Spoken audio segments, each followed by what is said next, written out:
Hello friends. कल के video में हम लोग झारखंड उत्पाद सिपाही के क्वेश्चन पेपर को देख रहे थे। तो उसमें हम लोग 50 नंबर क्वेश्चन तक देख चुके थे। ठीक है, आज हम लोग 51 नंबर क्वेश्चन से देखने वाले हैं। ठीक है, तो 51 नंबर क्वेश्चन पूछा गया था कि चित्रा रानी लघु कथा के लिखल है। ठीक है, चित्रा रानी लघु कथा जो है वो किसके द्वारा लिखा गया है? तो इसका राइट आंसर होगा शिवनाथ परमानिक। ठीक है, अगला 52 नंबर क्वेश्चन है कि चित्रा रानी लघु कथा में गोलवारी जमींदार के कई गो बेटा हलथिन। ठीक है, इसमें पूछा गया है कि चित्रा रानी जो लघु कथा है उसमें गोलवारी जमींदार के कई गो बेटा हलथिन। ठीक है, तो ये जो चित्रा रानी पढ़ना है हम लोगों को 2 डायर जिरहुल फूल में पढ़ना है। ठीक है, तो इसमें कहानी पढ़िएगा तभी आप लोग को समझ में आएगा। इसलिए कहानी अगर पढ़ना है, अच्छे से समझना है, तो आज लास्ट डेट है। ठीक है, 28 फरवरी आज लास्ट डेट है। आप लोग हमारे कोर्स से जुड़ सकते हैं। ठीक है, कोर्स से जुड़ने के लिए हमारे ऐप को डाउनलोड कीजिए। ठीक है, और वहाँ से कोर्स को परचेज कीजिए। सारी कहानी आपको वहाँ पढ़ाया जाएगा। ठीक है, चलिए अभी मात्र ये आपको बता दें, जिन लोग नए देख रहे हैं, मात्र 299 पे करना है। ठीक है, बाकी आपको सारा कोर्स मिल जाएगा। उसमें ग्रामर भी पार्ट भी मिलेगा और ये बुक से जो पढ़ना है वो भी मिलेगा। ठीक है, तो चलिए, चित्रा रानी लघु कथा में गोलवारी जमींदार के कई गो बेटा था? तो 3 गो बेटा था। ठीक है, उसके बाद 53 नंबर क्वेश्चन में गोलवारी जमींदार अपन बड़ बेटा बिहा यानी कि शादी कहाँ के जमींदार से घरे भेल है? ठीक है, मतलब जो गोलवारी जमींदार था उसने अपना बड़ा बेटा जो था उसका शादी कौन से जमींदार के घर में किया था? ठीक है, तो उसका सही आंसर हो जाएगा सिखरिया जमींदार। ठीक है, आगे क्वेश्चन है कि चित्रा रानी कर बियाह जमींदारे कौन बेटवा से भेले? ठीक है, चित्रा रानी का जो विवाह हुआ था वो जमींदार के कौन बेटा से हुआ था? ठीक है, तो इसका राइट आंसर हो जाएगा ए, बड़ बेटा से। ठीक है, उसके बाद 55 नंबर पेशगप्तिक माने बतवा, मतलब पेशगप्ती का मतलब क्या होता है? तो इसका मतलब होता है नुकावे, मतलब छिपाना। आगे मुड़ फुचका लघु कथा लिखल है। मुड़ फुचका लघु कथा किनके द्वारा लिखा गया था? ठीक है, तो ये गिरधारी गोस्वामी आकाशफुटी का लिखा हुआ है। ठीक है, अगला क्वेश्चन पूछा गया था कि मुड़ फुचका मान बतवा, मतलब मुड़ फुचका का मतलब क्या होता है ये बताना है। तो कोन्हो तरी छूटल। ठीक है, छोटल।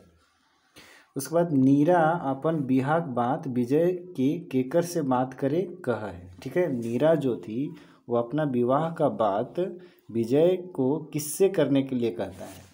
तो वो बोलते हैं अपने बाप से अपनी बात को करने के लिए। ठीक है, अपनी विवाह का बात तो विजय से, मतलब नीरा जो बोलती है अपने बाप से करने बोलती है। ठीक है, विजय को मतलब बोलती है नीरा कि मेरे पापा से तुम जाके विवाह के बारे में बात करो। ठीक है, 59 नंबर क्वेश्चन था कि मुड़ फुचका शब्द केकर खातिर राखल गेल है? ठीक है, मुड़ फुचका जो है वो शब्द का प्रयोग किसके लिए किया गया? तो विजयक बाप खातिर किया गया है। ठीक है, उसके बाद ये कहानी नहीं पढ़े हुए रहिएगा तो नहीं समझ में आएगा। ठीक है, इसलिए कहानी पढ़ना ज़रूरी है।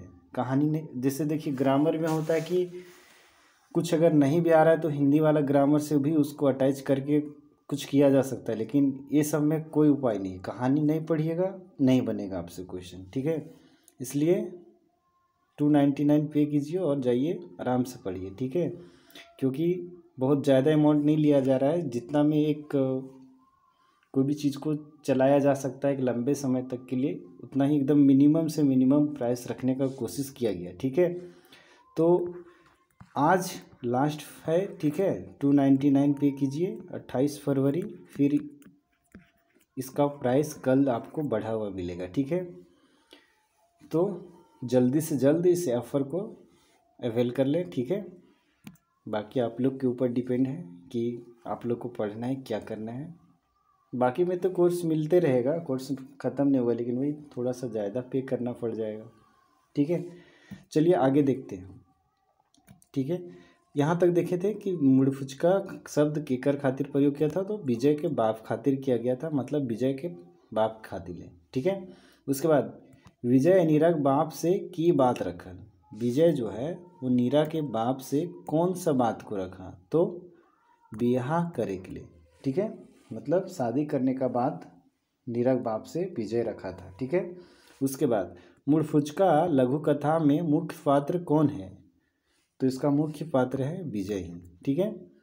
उसके बाद हरियरे हरियर कहानी के लिखल है, ठीक है। हरियरे हरियर कहानी कौन लिखे हैं, तो इसका राइटर है डॉक्टर गजाधर महतो प्रभाकर, ठीक है। उसके बाद आगे प्रभात के कौन बात तीर नियर चुभ गेलक, जो ये कहानी है उस कहानी में प्रभात को कौन सा बात जो है वो तीर नियर चुभ गया था। जब तक नहीं पढ़िएगा कहानी नहीं समझ में आएगा, ठीक है। इसका राइट आंसर हो जाएगा बेटा अब तो घर द्वार संभाल, ये इसका राइट आंसर हो जाएगा। यही बात जब बोला गया प्रभात से तो उसको तीर नियर चुभ गया था, ठीक है। आगे देखते हैं, आगे 64 नंबर क्वेश्चन, ठीक है। 64 नंबर में है कि प्रभात अपन गाँव के विकास खातिर कई सूत्री कार्यक्रम बनौले हैं। तो प्रभात जो अपने गांव के विकास खातिर ले कई गो मतलब कई सूत्री कार्यक्रम बनाया था, तो 5 बनाया था, 5 सूत्री कार्यक्रम, ठीक है। 65 नंबर क्वेश्चन प्रभात अपन गाँव के विकास खातिर सबसे पहले केकर विकास करे खोजो है, ठीक है। तो ये सबसे पहले खेती विकास करना चाहता है प्रभात, ठीक है। आगे क्वेश्चन 66 नंबर क्वेश्चन है कि प्रभात अपन बाप से कुछ पैसा मांगे है, किस लिए मांगता है, ठीक है। तो वो मतलब प्रभात अपने बाप से मोटर पंप खरीदने के लिए पैसा मांगता है, ठीक है। उसके बाद 67 नंबर क्वेश्चन प्रभात तक गांव कैसन ठावे है, मतलब प्रभात का जो गांव था वो कैसा जगह पर था, ठीक है। जिसका राइट आंसर हो जाएगा टंगरा टंगरी के भीतरे, मतलब टंगरा टंगरी मतलब समझ में आ रहा है ना, ऊंचा नीचा भूमि है, थोड़ा जंगल झाड़ एरिया है, तो उस जगह पे उसका मतलब गांव था, ठीक है। उसके बाद रईसका कहानी के झुनिया कई गो बेटा थी, ठीक है। रईसका कहानी में झुनिया का कई गो बेटा है, ठीक है। तो इसमें कई गो बेटा है, एक ठो बेटा है उसका, ठीक है। उसके बाद रईसका कहानी झुनिया का अखरा में केकरा देखे ले व्याकुल हली, ठीक है। रईसका जो कहानी है उसमें झुनिया जो है वो किसको देखने के लिए व्याकुल थी, तो रईसका को, ठीक है। उसके बाद 70 नंबर क्वेश्चन है बुचा सोहरा एक बोन धारती खेतवा की ले भागे, ठीक है। तो बुचा जो है सोहरा एक बोन धारी खेतवा की ले भागे, मतलब क्यों भागता था, तो इसका राइट आंसर होगा चिमनी भाटा खोले खातिर, ठीक है। उसके बाद डॉक्टर गजाधर महतो के उपनाम बतावा, तो इसका उपनाम है प्रभाकर, ठीक है। आगे है शिवनाथ परमानी जी के उपनाम बतावा, तो इसका नाम है मनिक। उसके बाद 73 गिरधारी गोस्वामी जी के उपनाम बतावा, तो आकाश खूटी, ठीक है। आगे देखिए 74 नंबर क्वेश्चन भीमा कहानी पांडे दमाद के कौन लोग के जान से मार लिया, तो मतलब भीमा कहानी में जो पांडे का दामाद था उसको कौन लोग जान से मारे थे, ठीक है। तो इसका जो राइट आंसर हो जाएगा आतंकवादी, ठीक है। फूल एकांकी में सोहराय बेटवा का नाम बतवा, फूल एकांकी जो है उसमें सोहराय के जो बेटा था उसका नाम क्या था, तो बूचा, ठीक है। इसका सही राइट आंसर हो जाएगा बूचा, ठीक है। आगे बढ़ते हैं और 76 नंबर क्वेश्चन में क्या है भीमा कहानी छुटवा हंसुआ टाक कहीं खोस के आवे, मतलब भीमा कहानी में जो छुटवा है वो हंसुआ कहाँ खोस के आता है, तो राइट आंसर होगा डंडाई, मतलब कमर में खोस करके आता था, ठीक है। 77 नंबर क्वेश्चन भीमा कहानी भीमा गाँव एक नाम बतावा, ठीक है। तो भीमा कहानी जो है उसमें भीमा का गांव का नाम क्या था, तो कान काटा, ठीक है। ये सब कहानी अगर आप नहीं पढ़े होंगे तो आपको थोड़ा सा उटपटांग लग रहा होगा, ठीक है। बार बार हम बोल रहे हैं अच्छे से तैयारी करना है तो मेरा कोर्स में आ सकते हैं। अगर आप लोग को समझ में आता होगा हमारा लैंग्वेज तो आप कोर्स को परचेज कर सकते हैं, ठीक है।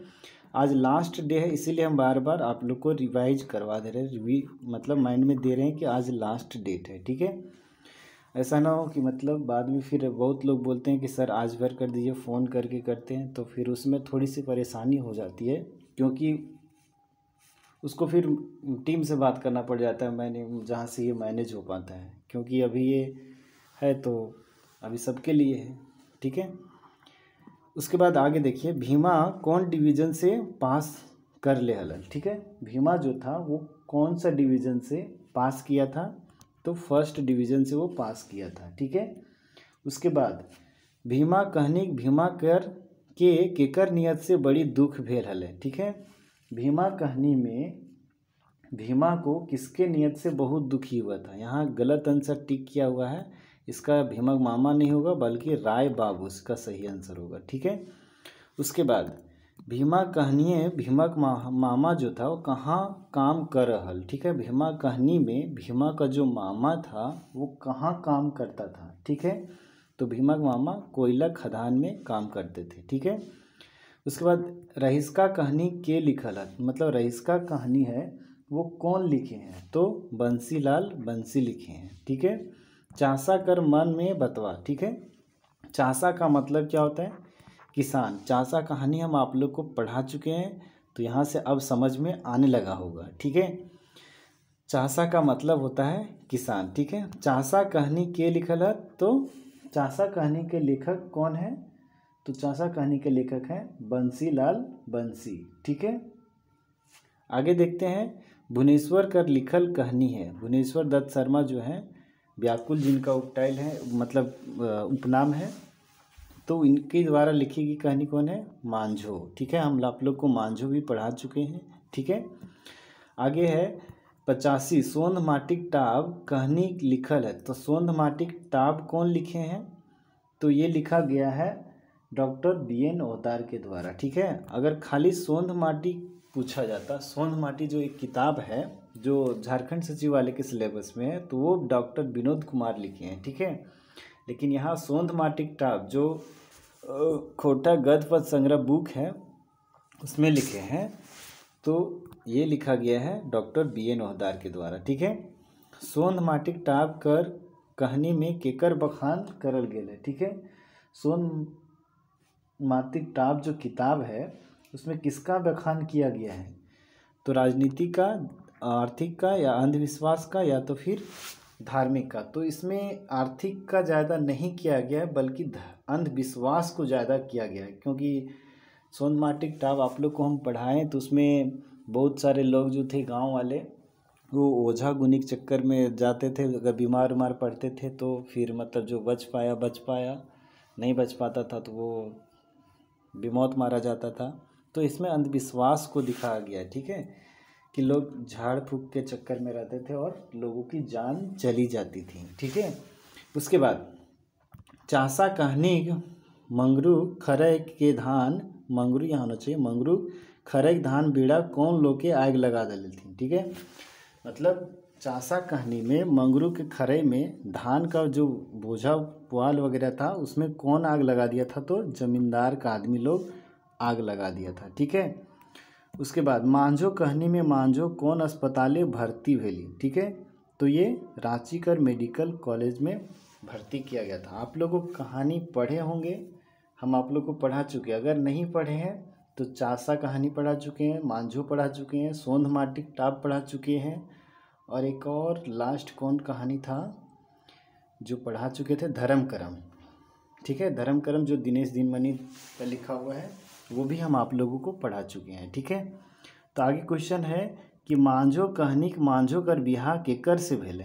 मांझो जो कहानी है उस कहानी में मांझो का जो शादी है वो किससे हुआ था, तो विनोद से हुआ था। ठीक है, 90 नंबर क्वेश्चन है कि धर्म करम केकर लिखल कहानी है। ठीक है, धर्म करम जो है वो दिनेश कुमार दिनमणि के द्वारा लिखा हुआ कहानी है। ठीक है, 91 नंबर भीमा कहानी के लिखल है, भीमा कहानी को कौन लिखा गया है, तो भीमा कहानी के लेखक है मनपूरन गोस्वामी। ठीक है, आगे चलते हैं, हुब कर मान बतावा। ठीक है, हुब का मतलब क्या होता है। ठीक है, तो ऐसे तो हुब का मतलब होता है चेटकर, तो इसका मतलब कोई नहीं यहाँ से होगा। ठीक है, रहीसका कहानी में झुनिया बिहार केकर से भेल है, रईसका कहानी में, रईसका जो कहानी है उसमें झुनिया का विवाह किससे हुआ था? तो रईसका से ही हुआ था। ठीक है। उसके बाद अगला 94 नंबर क्वेश्चन है कि रईसका और झुनिया पहिल बैर कहाँ देखा देखी भेल। ठीक है।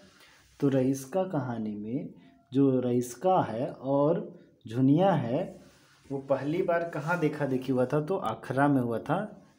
ठीक है। जब वो मतलब अपना नाच गान का प्रदर्शन करने के लिए आया हुआ था रईसका। ठीक है। उसके बाद रईसका रोजगारे टवाने रांची जा है हुआ कौन संगी से भेटाल है। ठीक है। तो यहाँ झुनिया नहीं बल्कि गुजरा से वो भेटाता है। ठीक है। कुछ कुछ गलत टिक लगा हुआ है, मतलब ये क्वेश्चन पेपर है ना, तो जो भी इसका एग्ज़ाम दिए थे तो उनका जो समझ में आया होगा उस समय, तो हो सकता है इसी तरह आपसे भी ना हो, इसलिए कहानी पढ़ के जाइए। ठीक है। कहानी पढ़ के जाएंगे तो यही जगह पे वो लोग लीड कर जाते हैं। ठीक है।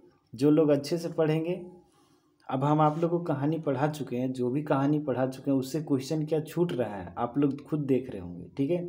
क्वेश्चन भी एक भी नहीं छूटेगा। ठीक है। इतना गारंटी है, क्योंकि देखिए जो भी हम पढ़ाए हैं वहाँ से एक भी क्वेश्चन आया चाहे जैसा भी पूछ दे, क्वेश्चन छूट नहीं रहा है आपका। ठीक है। और आप लोग को हम हिंदी में प्रोवाइड भी कर रहे हैं, तो इस समझने में कोई दिक्कत ही नहीं हो रहा है। ठीक है। आगे चलिए, जो पढ़ाए बस उसी का हम बात कर रहे हैं। जो अभी कहानी नहीं पढ़ाए हैं तो उसका हम बात नहीं कर रहे वो, क्योंकि वो आपको समझ में आ ही नहीं रहा होगा। ठीक है। और वो आपको मिलेगा ऐप में ही। ठीक है। उसके बाद 96 नंबर क्वेश्चन में रईसका रांची में की काम करे है। तो रईसका जो था वो रांची में कौन सा काम करता था? ठीक है। तो रिक्शा चलाने वाला काम करता था। ठीक है। उसके बाद 97 नंबर क्वेश्चन है फूल एकांकी जो है वो किनके द्वारा लिखा गया है? तो ये शांति भरत के द्वारा लिखा गया है। ठीक है। उसके बाद 98 नंबर क्वेश्चन है फिकीर के माने बतवा। तो फिकीर मतलब भाई चिंता, ये तो समझ सकते हैं। ठीक है। उसके बाद फूल एकांकी में सोहराय गाछ तरे मंझान बैसल है वो कहा कि ओकर, मतलब काहे की ओकर। ठीक है। क्या हो गया था? जो फूल एकांकी है उसमें सोहराय की गाछ है उसके तरे मंझान बैठा हुआ था। क्यों बैठा हुआ था? क्योंकि उसका गरुआ मोर गेल है। ठीक है। गरुआ मतलब जानवर जो था वो मर गया था। ठीक है। खटल हैं तो ई बेसी आबाद खैले। ठीक है। वाक्य में आबाद के माने बताओ। आबाद का मतलब होता है, आबाद मतलब आज़ाद, आज़ादी। ठीक है। कोई दिक्कत तो नहीं हुआ होगा। ठीक है। आशा करते हैं यहाँ तक आप लोगों को समझ में आया होगा। ठीक है। और अगर नहीं आया है तो फिर जाके पेड कोर्स में ज्वाइन कर लीजिए। ठीक है। वहाँ कुछ डॉट्स आते हैं तो बता देंगे। ठीक है। आशा करते हैं अब आप लोग को समझ में क्लियर हो गया होगा। ठीक है। वीडियो अगर आप लोग को पसंद आया है तो लाइक कर दीजिए। ठीक है। और चैनल पे नए आए हैं तो सब्सक्राइब करके बेल आइकन को ऑन कर लीजिए। ठीक है। ताकि हम कोई भी वीडियो डालें तो आप तक नोटिफिकेशन पहुंचते रहे। ठीक है। इसके बाद हम आप लोगों को जो लेखक परिचय है वो यूट्यूब पे करवा देंगे। ठीक है। जो लेखक से पूछा गया ना अभी क्वेश्चन, जैसे देखिए यहाँ पे पूछा गया था कि नहीं, देखिए यहाँ कि किसका किसका लेखक का पूछा गया था कि इसका उपनाम क्या है, इसका उपनाम क्या है। ठीक है। जैसे यहाँ पूछा गया था शिवनाथ परमानी के उपनाम बतावा, गजाधर महतो प्रभाकर के उपनाम बतावा। तो इस तरीके से गिरधारी गोस्वामी के उपनाम बतावा। हो सकता है अभी उपनाम पूछा जा रहा है, और हो सकता है आपके एग्ज़ाम में कुछ और पूछ ले तो उनके बारे में जानना पड़ेगा। ठीक है। हालांकि ये उतना सिलेबस में नहीं है कि पूरा ये किया हुआ क्लियर कि कौन कौन से राइटर का पढ़ना है। ठीक है। तो हम लोग बहुत सारे राइटर का देख लेंगे। ठीक है। जितने भी कोठा में मतलब अच्छे अच्छे राइटर हुए हैं सबका परिचय जान लेंगे तो वहाँ से क्वेश्चन हम लोग का नहीं छूटेगा। ठीक है। हो सकता है यहाँ पे एक चीज़ और पूछने का संभावना था कि कोई लिखा हुआ दे देता किताब, बोलता कि इसके लेखक कौन है। ठीक है। जैसे यहाँ पे तो सिलेबस में जो पढ़ना है ही, इसके अलावे भी दे सकता था ना, तो वो सबको भी जान लेना है कि कौन से राइटर के द्वारा कौन सा बुक लिखा गया है, तो वो भी बहुत इंपॉर्टेंट रोल प्ले करेगा। ठीक है। देखिए हम चाहते हैं कि क्वेश्चन आप लोग को नहीं छूटना चाहिए। ठीक है। चाहे कहीं से भी पूछ दें, कोटा में खास करके जितना उसका सिलेबस डिफाइंड है उसमें से कहीं से भी पूछ दे। हालांकि तो कोटा भी मतलब पढ़ने आगे बहुत बड़ा है, उतना भी पढ़ना नहीं है। वही तो जानना है मेन कि पढ़ना क्या है, छोड़ना क्या है। अगर सब पढ़ते रह गए तो फिर उसी में उलझ के रह जाएंगे, ठीक है। तो इसीलिए जो भी आपको समझ में आए, ठीक है। बाकी फिर मिलेंगे हम आपसे अगले वीडियो में। तब तक के लिए जय हिंद, जय भारत, जय झारखंड।